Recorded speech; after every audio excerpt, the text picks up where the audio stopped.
people unite to take action to create lasting change across the globe, in our communities, and in ourselves. If you haven't already done so, please take a moment to silence your cell phones. Leanne Wilson will lead us in our opening song, America, My Country 'Tis of Thee, followed by the Pledge of Allegiance. Michael Reichman will offer the invocation, and Martin Fedorko will introduce our visitors.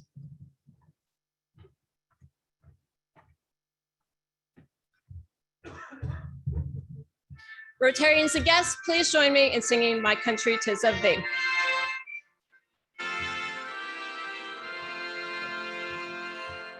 My country 'tis of thee, sweet land of liberty, of thee I sing.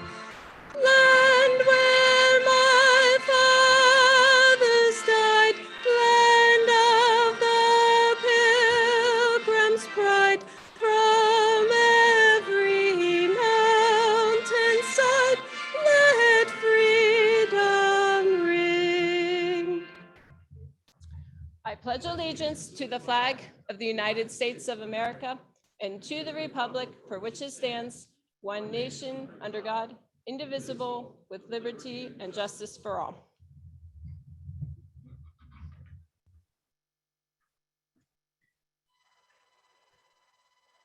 Good afternoon, Rotarians. Please join me in a word of prayer.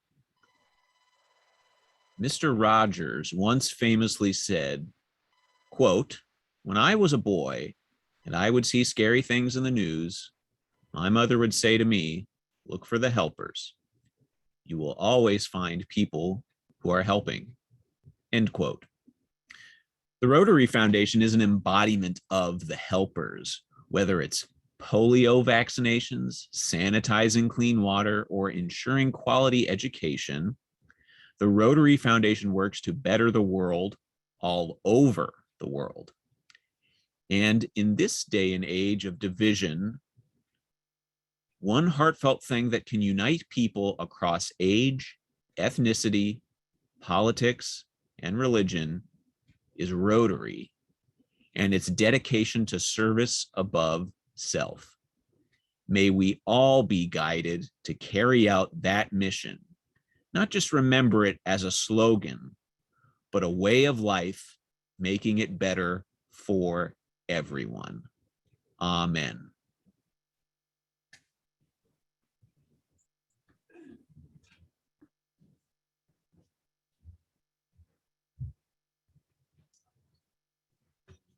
Good afternoon, Rotarians.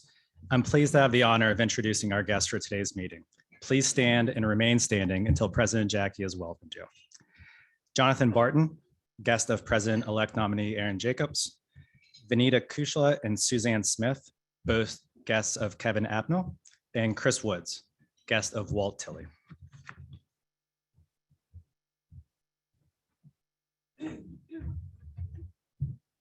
Welcome, visitors. We're very, very happy that you're with us today. We hope that you find this meeting informational, enlightening, and that you will consider joining us again frequently.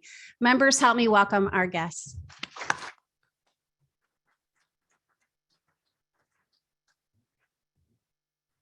The Youth Exchange Committee will meet tomorrow, the 21st at 12 noon via Zoom.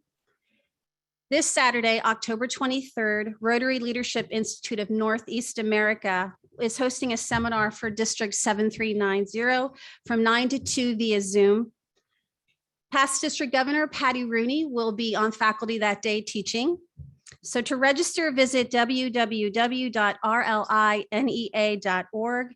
Your $25 registration fee will be reimbursed by the club. Registrations will be accepted through the end of day tomorrow, Thursday. And now for a member moment. If you know Walt Tilley, I think you'll agree that the world would be a much better place with more Walt Tilleys in it.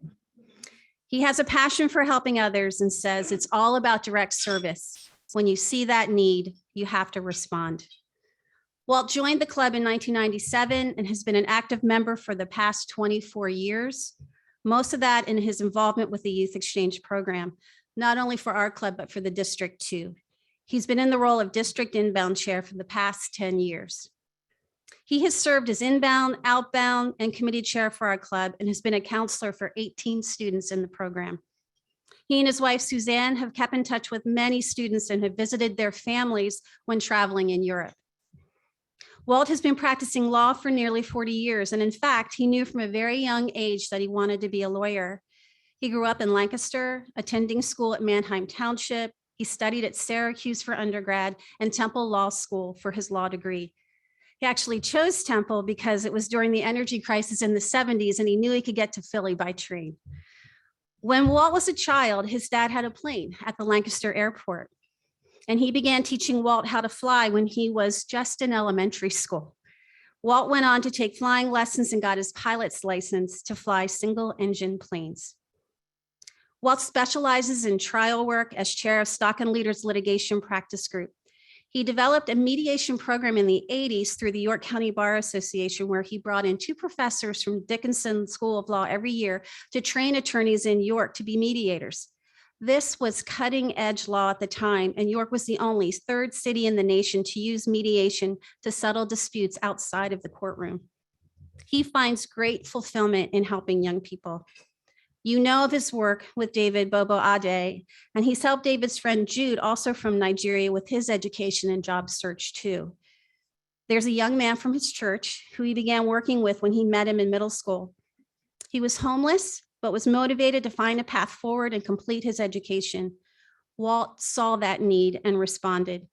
Chris is here today with Walt and is a proud graduate of Penn State Mont Alto campus, working in his field of physical therapy assistant.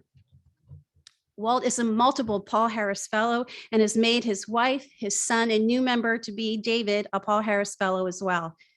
He's a past recipient of the Rotary Presidential Citation too. Walt exemplifies service above self and is a positive role model, not only for young people, but for all Rotarians. Thank you, Walt.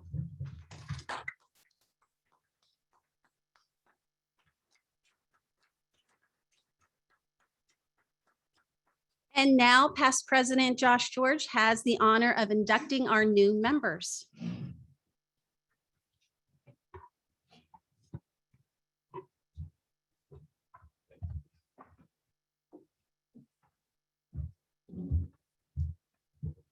Good afternoon, Rotarians. We have the pleasure of inducting 4 new members today, 3 of which are here with us in person, and 1 of which our technical guru, Ben, who after he gets the camera on me, will pull up here on the screen. So first, I would like to introduce Alyssa Barshinger. Now, this is kind of unusual today because Alyssa and her brother Jake are both being inducted simultaneously. I don't know that I recall a brother-sister combo at one meeting before, but it's a pretty cool opportunity. So Alyssa is a graduate of Spring Grove Area High School. She graduated also from Eastern University, where she majored in biology. And she is a graduate of Drexel, where she has her master's degree in 2008. She is the president of Cedar Hill Real Estate, which is in Spring Grove. And her civic activities include being with the Friends of Gladfelder Memorial Library as a secretary and the chair of the fundraising and Give Local York committees. Her hobbies include traveling, reading, knitting and sewing, and spending time with her family. And her family, she is married to Eric, and they have 4 children, Scarlett, who's 12, Gwyneth, who is 10, Zephaniah, who is 8, and Ingrid, who is 5. Now you can imagine with kids that age and 4 of them, she's very busy with children.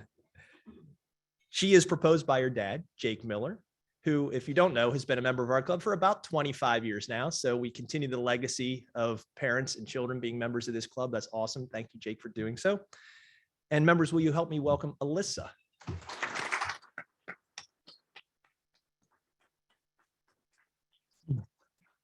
Now, keeping in the family, we have Alyssa's brother, Jake, who is Jake the Third, in case we need to differentiate between Jake the Second or Jake Jr., which is it's the second or junior, and then Jake the Third.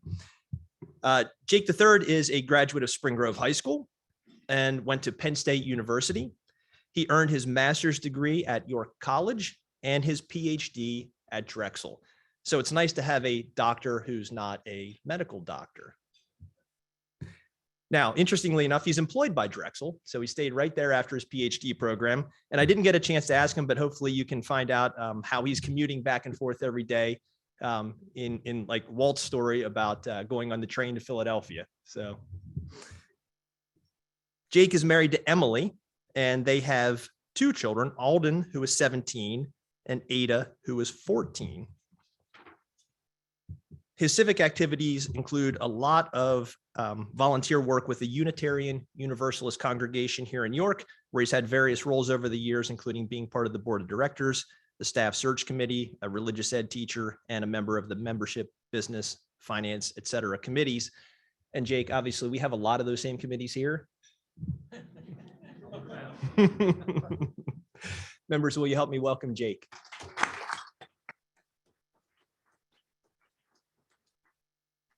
And then our third in-person member today is Norman Humber. And maybe you've had a chance to meet Norman. He's been at many of our meetings here over the last month or two as a guest of past President John Kleindienst. Norman is the new CEO since earlier this year of Life Path Christian Ministries, where he came to York after living in Tennessee. So he came to York to head up Life Path from Tennessee.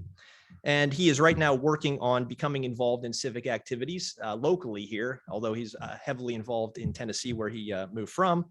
And so hopefully you can join a few committees here at our club as well.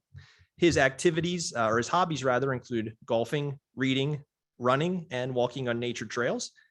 He is married to Mary.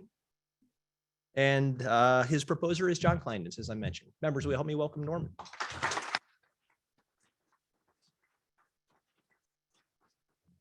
And last but certainly not least, we are joined on virtually by David Boboade. And I'm sure many of you have met David. He's been here many, many times with Walt and has been an integral part of our club for several years now through some of the things that we've been able to do to help him achieve his education.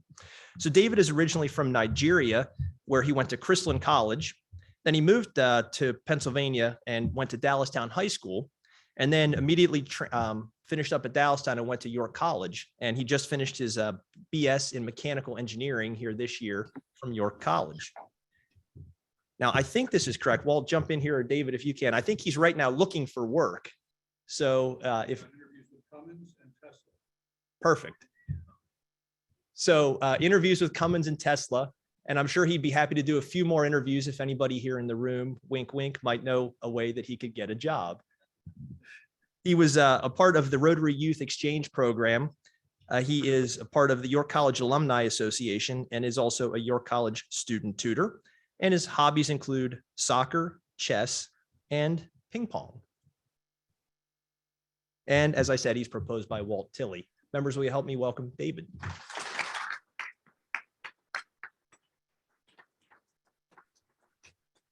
Thank you, President Jackie.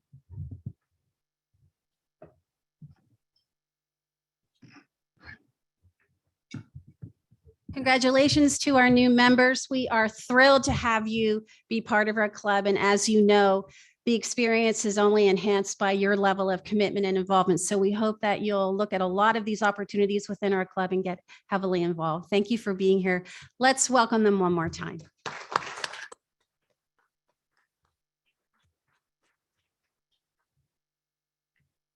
And now Kevin Apnell has a membership committee announcement.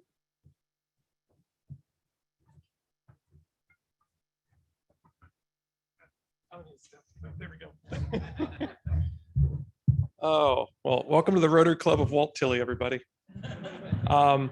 Hey, so honestly, though, very cool that Walt was honored today and that David was inducted, because Walt was my proposer about 5 years ago, and here I am heavily involved with youth leadership and membership committees here. So I am here to talk about membership. We very recently, under Phil Wood's leadership, we broke into a couple smaller work groups. The one that I'm representing today involves recruitment. So the Rotary International president, Shaker Mehta, has issued a challenge to all the district governors. And you'll see on your, oh, look at this.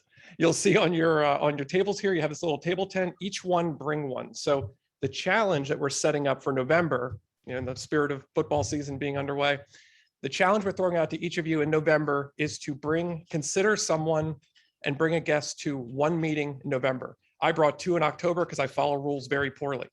So please be better than me. Consider who you might want to bring for November. So as I said, each one bring one is what we're calling it, or is what he's calling it. What he was asking, and there's actually a YouTube video you could look up about it when he sort of launched this initiative, but he said, can we serve more and change more lives? We can do that with more members. So how can we do that locally? How can we get, there's a very large club, as we've mentioned, but how can we get even more members into this organization, more Rotarians? A couple things I'd like you to think about as we prepare for November. Consider your organization. You know, who could be a potential Rotarian? Who's considered to be an up and comer? Does your company, does your organization have a succession plan? If so, who's on that, and are they in this room on a normal basis? If not, maybe bring them as a guest. Maybe they would be the next person to potentially come in as a future Rotarian. Think about your community. Who's showing up? Who's doing the work? Who is putting service above self? Those are the things I hope you can think about for the next couple of weeks. Hopefully November we'll have, next week we'll have a few more announcements about some special things we're hopefully doing for November. If you are able to bring a guest, I will leave that up to my associate Ron Unger will be talking to us next week about this initiative. But I hope you can start to think about that and consider who we might want to have in this room and who might be a good Rotarian in the future. So thank you for that. Appreciate it.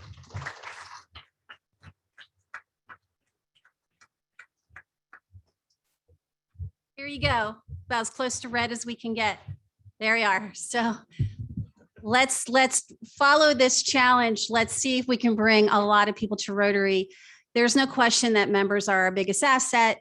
And, you know, we are pushing this for November, but every week, anytime is a great time to bring members. So Kevin, thank you to bring guests. So thank you for bringing a couple of guests today, hopefully potential members. We look forward to having you again. So please consider bringing a guest, a friend to a Rotary Club in the future.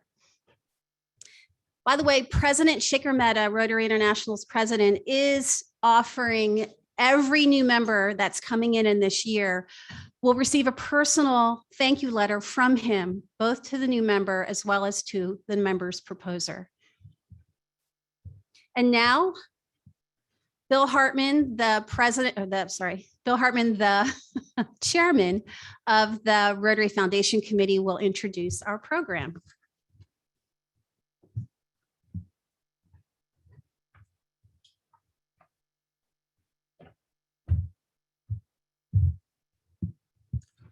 Good afternoon, Rotarians. Today I have the honor of introducing Aaron Jacobs. Aaron is our pen. Does everybody know what a pen is? Does anybody not know what a pen is? PEN stands for President-elect Nominee, okay? And it's a very distinguished title. And you really have to know the acronyms to understand Rotary. That's a great acronym. And we like acronyms so much that we even coined our own acronym OTR, Outstanding True Rotarian. And an outstanding true Rotarian is someone who doesn't just come to our meetings, but is someone who also gives to the Rotary Foundation and someone who gets involved in committee work. So if that's the definition of an outstanding true Rotarian, Aaron is an OTR squared. Listen to his Rotary resume. First of all, he's been a member for 13 years. He's a Paul Harris Fellow. He spent 8 years chairing PPE. Now, does everybody know what PPE is? Okay, Preserve Planet Earth, right. He's been a board member. He's created the York City Tree Fund with the Community Foundation. He's raised over $500,000 for PPE projects, and he led the successful Kiwanis Lake Improvement Project, which he's going to talk about in some detail today. On the personal side, he has grown up in York, got his MBA from York College, and he's raising his family in downtown York, which is really a cool thing. He's also a true humanitarian, and a good example is that he has given a total of 38 gallons of blood. Okay, now you'll be relieved to know he did not give all 38 gallons on the same day. okay? Or he'd be giving his presentation from a casket. He's also got a beautiful voice. You've heard that. And as he's led our singing, and he contributes that to his church by serving as cantor. So please join me in welcoming our Penn and OTR squared, Aaron Jacob.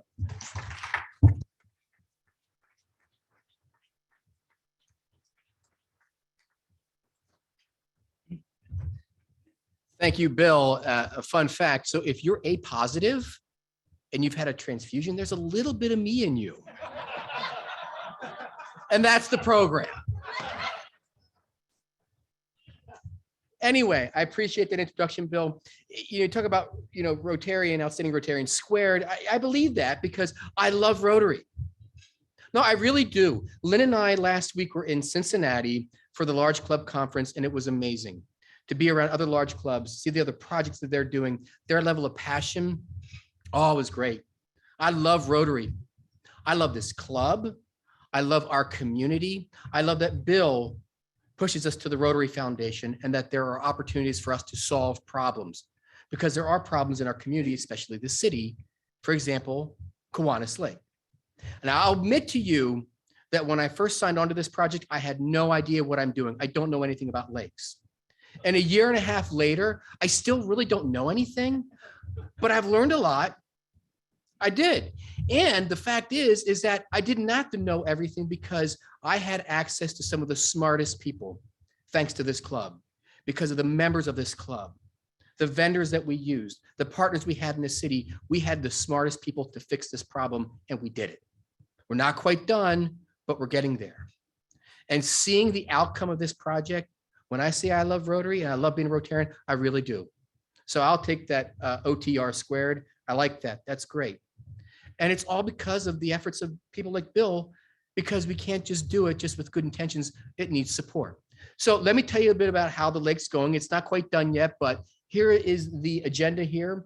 I'm going to do a quick review of what we were doing, kind of remind you of this, give you an update on how far we've come, some of the challenges we've had since we talked the last time. There've been new challenges, the final steps for this to be completed, the benefits that you can already see today, and then talk about the Rotary Foundation and the people who have made this project possible. So here's the scope review. First of all, we had to repair the floodgate. That was the big ticket item. That was the most challenging by far of this whole project. We had to reduce the excess wildlife. We were removing the lake scum and the trash from Kiwanis Lake. We needed to clean the water. We installed really state-of-the-art, really cool smart lake technology. Kiwanis Lake is one of the very few lakes that can boast this, all for the outcome of trying to enhance the beauty and the health of the lake we're so proud of in New York City. So this is a photo I took 2 weeks ago. You can see that nice reflection, that mirror image off of the clean water from that lake, thanks to you. So let me get some of the details out of the way. I say manageable wildlife. Let me put it in context. I walk the lake almost every day. And this morning I counted 30 native ducks. It didn't take me long. 30 native ducks. 2 years ago, it was 400. 400 of this wildlife out there. This does not include the heron species. They're protected. We did nothing with them. They're happy, they're safe. They've flown south. But this is 400 aquatic species of fowl. And they're pooping every day. Who hasn't finished their lunch yet? But that's the fact. And you'd walk the lake and you couldn't help but walk in it and through it. And that was going into the lake and causing so many water quality issues. 400 down to 30. That means we don't have the nitrates feeding things like algae, scum, and hydrilla. We now have a big portion of the water quality fixed because of that. We now have lake monitoring. We know what's going on inside and around the water. And this is special thanks to Trolla and Rotarian Tom Barton and his son, Jonathan Barton, who's a guest. He was a real instrumental part in creating this, what we call the smart lake. So we now can go into the lake and see what's happening in the water. I'm going to show you a dashboard view in a moment. And thanks to them, We are also in the middle of a partnership with the York City STEAM Academy so that they can become guardians of the lake and put our lake into their curriculum for the next generation. So we as a club not only did a water quality issue, and we know for Rotary that's big, we also did education. 2 major initiatives in one big project. That's what we've done. And if you don't mind, Ben, click on that link. This is YouTube. This is public. Anybody can view this at any time. Trolla installed these wonderful cameras. This is beneficial because if we get alerts from the dashboard that there's something going on in the lake, we can instantly click on and see it. Or if we have a high water event and we need to check the dam to make sure there's nothing clogging it or flooding it, we can now all go in at any time to see this public view and what's going on there and look at that beautiful clean water. Thank you, Ben. This is a dashboard. This is what we're measuring. You can't read it from here, but we're looking at temperature, water pressure, depth, turbidity, dissolved oxygen, dissolved solids. And you see all those numbers and you say, what does that mean? And I don't know. I told you I didn't really know anything. I'm not the smart one. He's over there. But what I do know is that we have the benchmarks, and then there's a change in the water. We don't have to wait 20 years till it gets too bad. We can see it, and the smart people will catch it, and we can fix it before it becomes too bad. There it is. Quick shout out behind me on the dam there. That's Alan Roth. Alan Roth was very instrumental in this project. I never met anybody who knew so much about dams and hydraulics and so forth, but he kept this project running on the rails, on time, organized, detailed oriented. I mean, I can't say enough great things about Alan, but we had challenges. And I think about what the program we had about the Yorktown Hotel and how they had this grand vision of how it was going to go and what it's going to look like. And then all of a sudden everything happened, not the least of which was an elevator situation. Same thing with the lake. You think it was simple. It's not. It really isn't. And you hear the recent things with the high water events. So you remember Hurricane Ida, and then we just kept getting flood after flood and flood, and the floodgate wasn't finished. Talk about a run of bad luck. And because of that, it shorted out our aeration system, and it prevented us from replacing the hydraulic within the dam. Now, our ace in the hole was the fact that you can't see to the right, but you can see a little bit on the right, there's a bypass valve in that dam. So if the gate doesn't work, we use the bypass valve, which also broke on us during the middle of this project on our watch. So not only can we not repair the dam the way we thought we were going to, now we're on the hook to replace the bypass valve, but we're taking care of it. That'll be done in the spring. So not quite like dealing with an antiquated elevator, but it was challenging nonetheless. So what's left to be done? Now, I have listed here, complete the gate. I think and I hope that that's wrong, because I believe as of 2 weeks ago, we had finally completed the gate. We have a meeting directly after this Rotary meeting with the Kiwanis group to see, we had to do some testing over the last 2 weeks, and I'm hoping that it's done for good, because this was the big one, but I believe so. We had to repair the aeration. We had it in, it got shorted out. We have to fix the compressors. That'll be done this fall. We have 2 signs to install. One is to describe and explain the smart lake technologies that we've installed. The other is to acknowledge the donors. That's a simple thing. And also, as an add-on, is we need to add stone around the path of the lake. We realized we didn't have that in our original scope, but it was hard to call the lake finished when you were kind of walking around mud around the lake. So we think we can get the stone donated, and we can gather volunteers from the Rotary Club to get this stone spread in the spring. A work in progress. I was hoping this was an embedded video. It didn't get to happen, but you get a picture. That's just as well. This was sent to us a couple weeks ago of the gate working for the first time in over 20 years. That is the proof of Rotary. That right there is why I love this club, because no one else either could or would fix that problem. But we did. And we did it with the help of the Rotary Foundation. That is amazing for our community. There are other benefits we have too. If you've been around the lake, you see we have fountains now going, and bonus, if you go at night, beautiful lights lighting up what is a really proud jewel of our city. There's not a lot of well, I've used the poop word too many times, but there's not a lot of trash and garbage around the lake or in the lake. We've cleaned it out. Rotarians like Al Sykes and Dave Hoffman got in with the city and pulled trash out of the lake and cleaned it up. So we have a clean lake, but we have clean water. And here's the money shot, gang, is the photo on the right. I know it doesn't look like much to you here.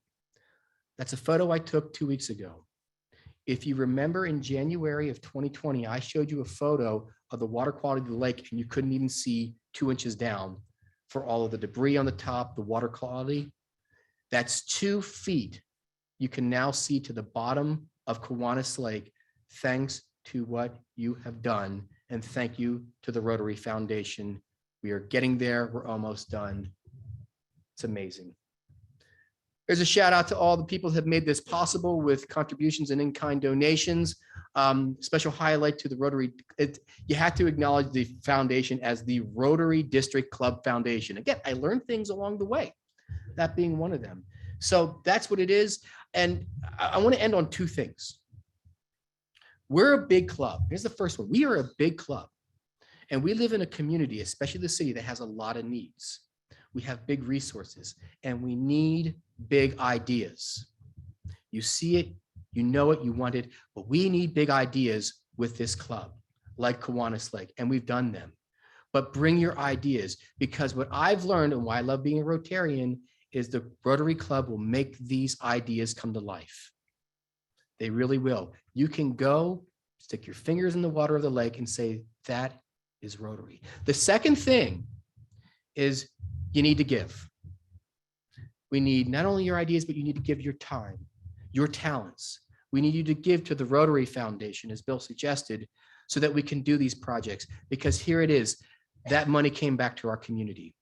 We need people to come with ideas for the Rotary Foundations to help fix problems in our community. That's what this is about. Love for the club, love for our community, love for solving these problems. Thank you for being the greatest club that I've ever been a part of.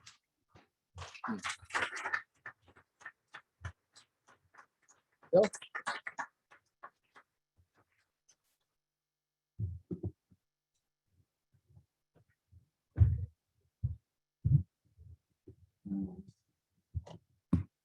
Great job, Aaron. That was inspiring. And it's all due to some really great leadership by Aaron and his committee. And we're just very fortunate to have someone as capable as Aaron Jacobs as our pen. So thank you very much, Aaron. In addition to all the good work that the foundation does locally with projects like Kiwanis Lake, America's Promise, and Trees for the Trails, a lot of good work is done globally.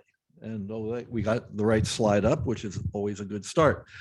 This slide that I'm going to go to next actually makes a visual point of what Michael Reichman was talking about this morning, the 7 focus areas. You might recall that in the past, we've talked about the 6 focus areas. Last year, Rotary International added the 7th, which is the environment. And to try to bring this to life a little bit, I'm going to comment on some of the accomplishments within these areas of focus. Obviously, the first one that everybody understands is Rotary's role in polio, and it actually totally eliminating polio in 122 countries, which is pretty significant. Secondly, and Michael mentioned this morning as well, clean water. Clean water is essential to a healthy life. And it's really sad that not everyone has access to clean water. So the foundation has been providing clean water and sanitation in lots of countries, but the 3 where it's been most significant are Ghana, India, and Guatemala. Thirdly, 17% of the world's population is functionally illiterate. And the Rotary Foundation is making schools healthier, introducing more effective teaching methods, enhancing educational systems, and teaching adults to read. Haiti, number 4, Haiti has the highest maternal and infant mortality rate of any country in the Western Hemisphere. So the Rotary Foundation is providing fully equipped medical jeeps to volunteers and midwives to reach mothers and children in remote areas. Number 5, in Chennai, India, there's a high mortality rate of women with breast and cervical cancer due to late diagnosis. The foundation is providing mobile cancer screening and testing and awareness. Number 6, economics. Nearly 800 million people in the world live on less than $1.90 per day. The Rotary Foundation is providing financial literacy courses, skills development, and business training to help folks around the world break this cycle of poverty. I could go on and on and on, but I have been told that I will be unceremoniously yanked from the podium if I don't get done by 12 minutes after 1, and I'm going to beat that record, Jackie, just so you know. I'm going to move on now to this next slide. This is talking about the annual fund share. And a lot of people don't really have a full understanding of how the funds flow when you make a contribution to the Rotary Foundation. And what this slide really shows is that when you make a donation to the Rotary Foundation, that is invested for a period of 3 years. And the earnings from that investment are used to support the work and operations of the foundation. Then at the end of 3 years, that donation in its entirety is made available for grants. 50% goes to the World Fund to support the things that Michael and I were talking about globally here. And then 50% comes back to the district, which can be used for local projects. And Kiwanis Lake, Trees for the Trails, and America's Promise are just 3 examples. Sustaining members. A sustaining member of the foundation is someone who gives $100 or more to the fund. Now, we can make this really easy, and a lot of you do give the $25 per quarter as part of your invoice. I think to put this in perspective, that's 28 cents a day. Okay, so you can be a sustaining member of the foundation for only 28 cents a day to do so much good in the world and so much good locally. Now, gratefully, we have a lot of people giving a lot more than 28 cents a day. We currently have 174 Paul Harris Fellows in our club. And Ben Hoover told me yesterday that over the life of our club, we have had over 1,000 Paul Harris Fellows. So if you are a Paul Harris Fellow, please stand. All the Paul Harris Fellows, please stand. For those of you still sitting, please see me after the meeting. I think it's wonderful that we have so many Paul Harris Fellows, and we really appreciate that level of support. In addition to 174 Paul Harris Fellows, we have 100 multiple Paul Harris Fellows. These are individuals who have given $2,000 or more.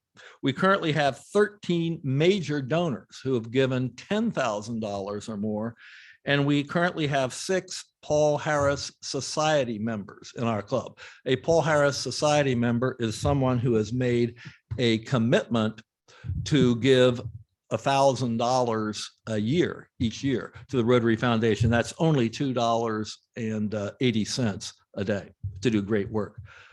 The Paul Harris Society givers are the major givers of the Rotary Foundation and actually contribute over 20% of all the money that goes to the foundation. There are over 25,000 Paul Harris Society members worldwide, including our 6. This talks about just some of the ways to give, and there's many ways you can do it. We'll be thrilled with any one that you choose. Obviously, you can pay quarterly as part of your invoice. You can write a check payable to the foundation and send it to Lynn, or you can give online. We actually have 5 of our donors to the foundation giving online. We had a great meeting of our committee yesterday, the Rotary Foundation Committee, and the committee has agreed to give a special year-end incentive to stimulate more Paul Harris giving. What we're going to do is for any contribution made to the foundation between October 1st and December 31st, we will double the recognition points. Now, the committee said that I should explain this in simple terms, so let me try to do that. Basically, if you give $100 instead of getting 100 recognition points, you'll get 200 recognition points. So we hope this will create some excitement. The only requirement we have is the contribution must be made by December 31st. And we will have a cap of $1,000. We'll match the double the recognition points up to them. We do have several outstanding true Rotarians today that we want to recognize because they have earned an additional sapphire. And I'd like to start. We have the pin somewhere up here, don't we? Oh, under the paper. That's why they were hiding. Okay. Good. The first one is an outstanding true Rotarian who has earned her third sapphire. She is PP Jody Keller. You know what that acronym stands for?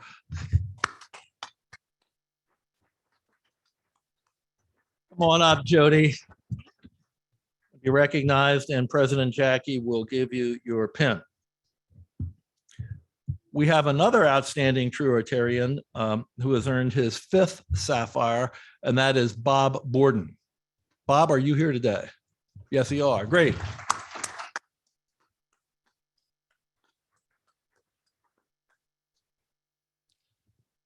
We appreciate all your contributions over the years, Bob, and congratulations. Is Dave Hoffman here today? I guess he's not. Dave is recognizing his grandchildren, Brody Keys and Drew Markle, by using recognition points to name them Paul Harris Fellows. Dave is an outstanding true Rotarian. He's a major donor. He's given over $10,000 to the foundation.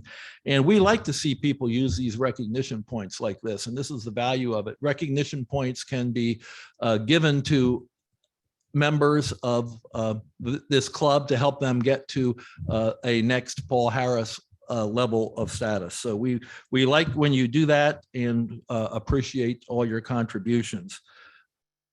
Are there any questions at this point? That concludes our formal program, and we are 12 minutes ahead of Jackie's ultimatum. Are there any questions anyone has for either Aaron or myself?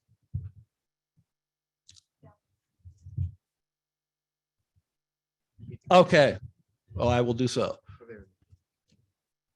I see a question. Yes.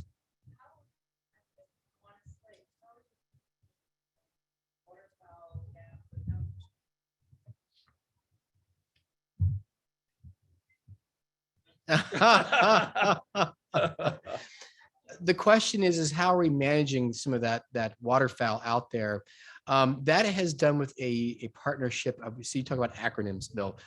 It's the National Wildlife Federation. Like I said, I don't know anything, but they have a program where they come in and they actually use tactics to deter the geese specifically from being in that area. It can be noisemakers, dogs, addling the eggs, and so forth, to make this an undesirable place to go.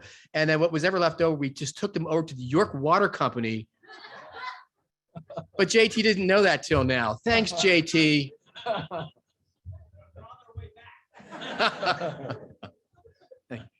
And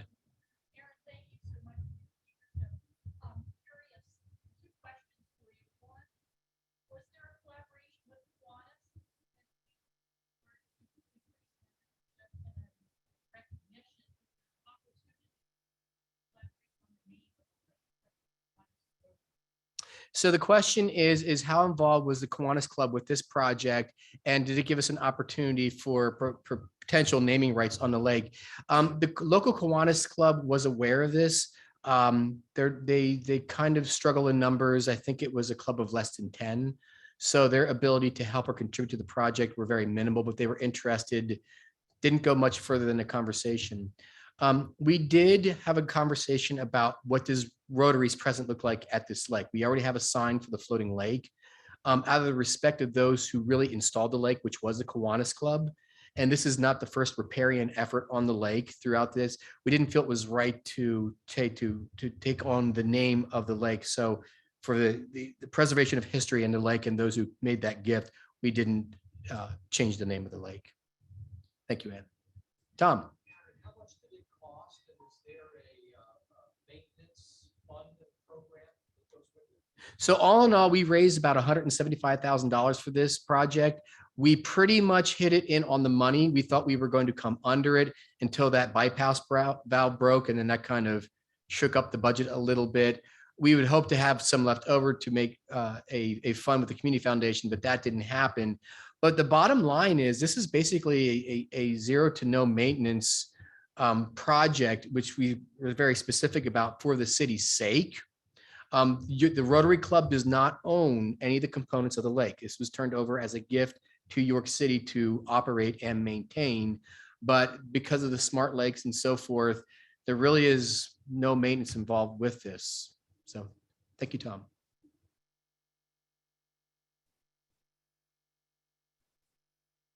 Are there any programs that you know of that the city's going to conduct at Broker Park or at the lake so that it can draw more traffic, pedestrians to the lake? So the question Phil had is the city trying to boost up activity around the lake in recognition of what we've done? And the answer is they do quite a lot. There's a fishing derby in the spring. They have their summer programs. There's a lot that goes on in and around that lake. Specifically doing anything more than what they do, we will have a recognition event or a ribbon cutting ceremony in the springtime to acknowledge what's been done, but I don't know that they're increasing anything or not, but it's pretty busy parcel. But Jim, yes.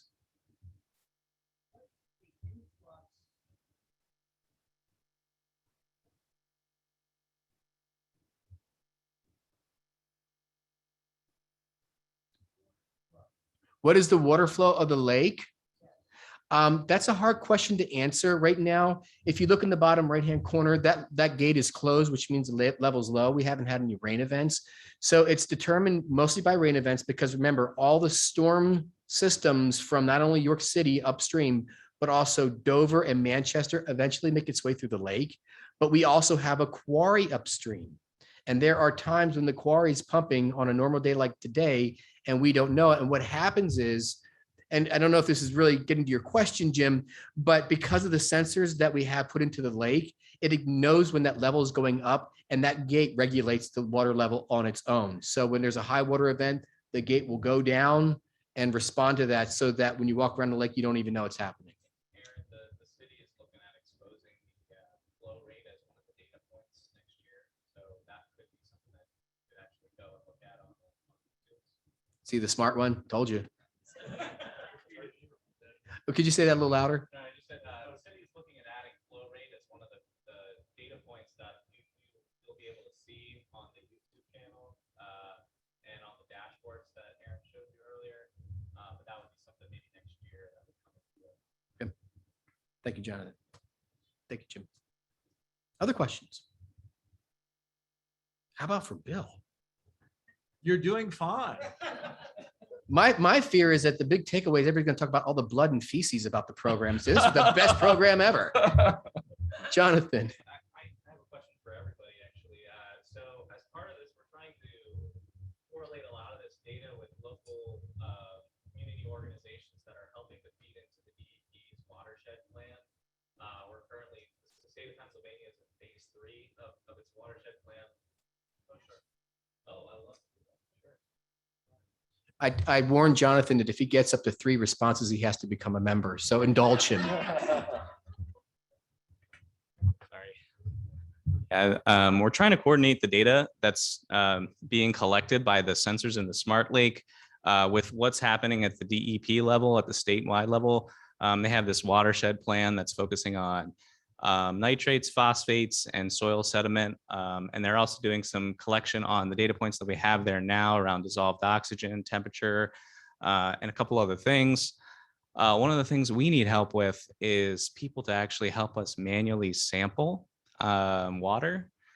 So if any of you guys are interested in taking a run down to the lake with us for a couple of weeks and do some samples with us, come see me or Aaron. It will feed into the, I believe it's called the MS4 stormwater program.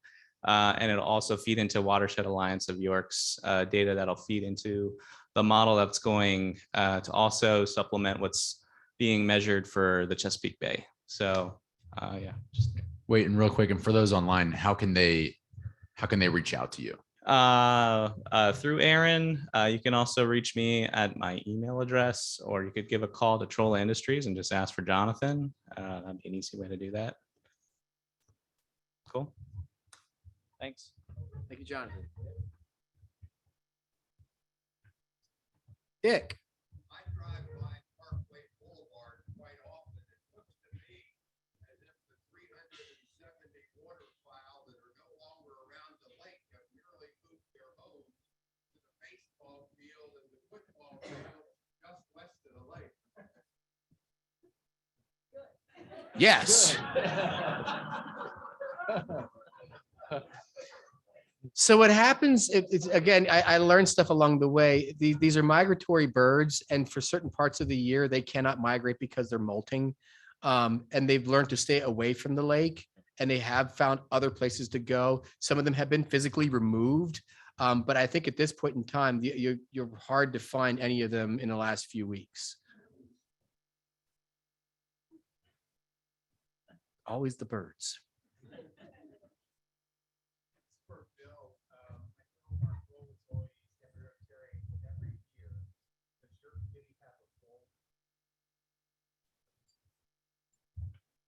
Yeah, Mike's question is that does the committee have a goal for how much we want to raise? Actually, I think you hit on the first comment you made, Mike. I think that the first thing we want to do is increase the number of givers to the foundation. I think if we can get to the point where we have everyone contributing, that will be in and of itself will significantly increase the money we have coming into the foundation. We haven't actually set a goal, a dollar goal. We are doing very, very well. We had a great year last year, and you can see the numbers. We'll talk more about that, and maybe a good time to do that would be after this special program. Maybe in January, let's take a look at what the doubling points has done in terms of stimulating additional giving, and then maybe take a look at what we would want to do for 2022. I think hopefully everyone appreciates the good work that the foundation is doing globally and locally, and that you all do see the merit of giving to the foundation. It is a true part of being a Rotarian. Brian.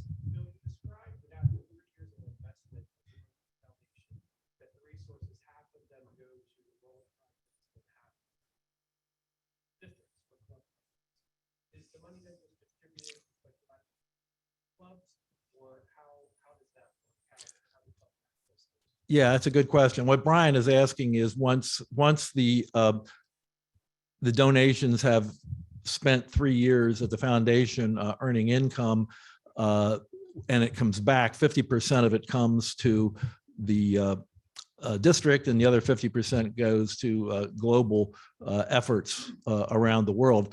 Brian's question is, how do we access those funds? And the way we access the funds is we apply.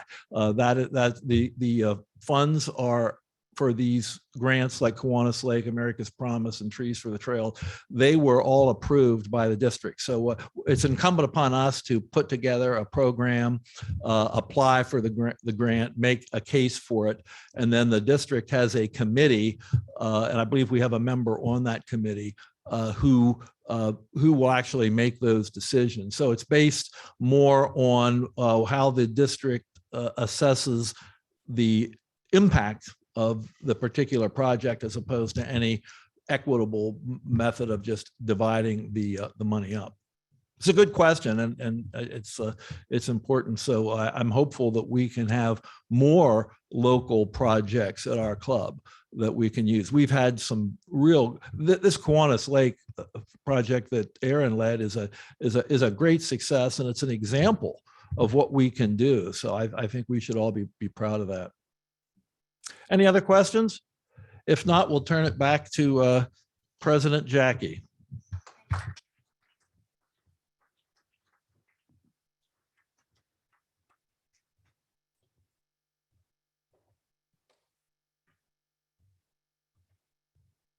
Thank you, President-elect nominee Aaron and Bill. That was an absolutely fabulous program and presentation from both of you. I don't know about you, but it makes me feel really, really proud to be a Rotarian and proud of all of you who so generously give of your time, your talent, and your resources to do all this wonderful work in our community and around the world. Thank you. Keep it up. This is really awesome. We have a few minutes left, so I thought I'd share some slides from Mike and my visit to California, if you don't mind indulging me, about our recent trip. Aaron and Bill signed the bookplate in the book, The Bad Seed, which we will donate to York Day Nursery. It's written by Jory John. Don't take it personally. It's a really uplifting, great story. I promise you. It's a really good book. It really is. It's all good stuff. Don't take it the wrong way. Next week, we'll hear from Rotarian Jeff Hamill, president of North Metal and Chemical Company, which is celebrating its 100th year of incorporation this year. Operating on the original site, this fourth generation company has overcome a series of obstacles to survive and thrive while staying true to its family values. A treat for small business enthusiasts, this presentation will provide a once-in-a-lifetime glimpse into a small family business that has become a champion of other small businesses throughout North America during the current crisis. So I hope you'll all be here.